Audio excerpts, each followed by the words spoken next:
Ayan guys. Ang lakas po ng ulan. Kawawa naman yung mga alaga ng anak ko. Ayun oh. Mga kayot-kayot sa ano oh. Ayun po. Ayun yung isa. Asan yung isa nagtago na. Ang lakas po ng ulan guys. Oh, ayan yung isa oh. Ayan po oh. Yung isa ayun po nagtatago sa puno. Tatago. Andun po yung isa ayun oh. Ayun oh. Ayan. Kawawa naman sila. Oh, ayan guys. Kawawa ang mga pag umuulan. Meron naman po silang kandungan guys kasi ang dami nila, hindi kayang ikulong lahat. Wala pa yung kanilang hindi pa nakakapagpagawa yung mga nag-aalaga ng kandungan. Alam niyo yun guys, yung parang pag nakababa sa lupa, triangle. Yun, ganun. Hindi pa sila nakakagawa. Uy! Tumilaok din naman kahit giniginaw. Kaawa yung mga manok guys. Ayan. Lakas po na ulan guys. Oh, ang dilim pa po ng langit. Oh, ayan. Ang dilim pa po ng langit guys. At siguro ano yan. Kasi ang ulan uti-uti. Pero kung yan po yung yung biglang malakas, maya tigil na gano'n. Ano po ang tawag dyan? Tikatik. Yung hindi siya yung todong-todo.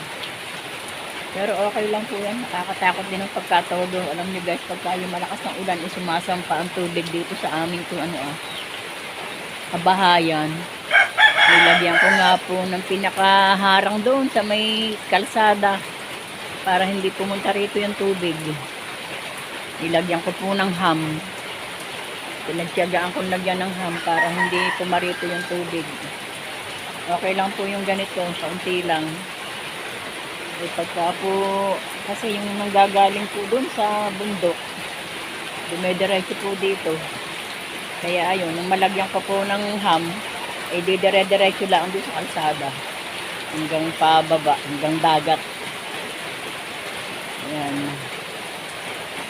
Hindi siya sumasampa dun sa ham. Mataas po yung ham na inilagay ko.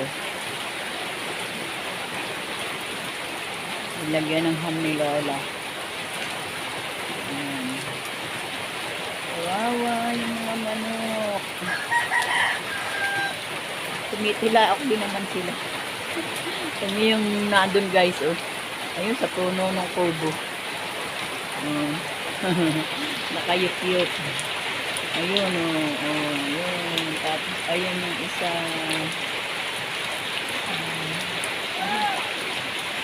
Ayan guys. Ay nako. Parang hindi yan titigil hanggang gabi. Wala pa po yung aking anak na nagtatrabaho. Sigurado namang tigil din po ang construction sa highway. Gawa ng gayan nga pong naulan. Hindi naman magtatrabaho ang mga tao pagkagayan. Baka naman sakit na ang mahanap. Guys, hindi na pera. Kaya siguradong tigil din yung mga tao. Mga nanganganlong lang siguro. Hindi naman pwedeng ituloy ang ng gayan. Ay wala pa yung anak ko. Hindi pa nauwi, hindi pa po nanananghali guys. Sige guys, dyan muna kayo. Dito muna ako. Bye bye.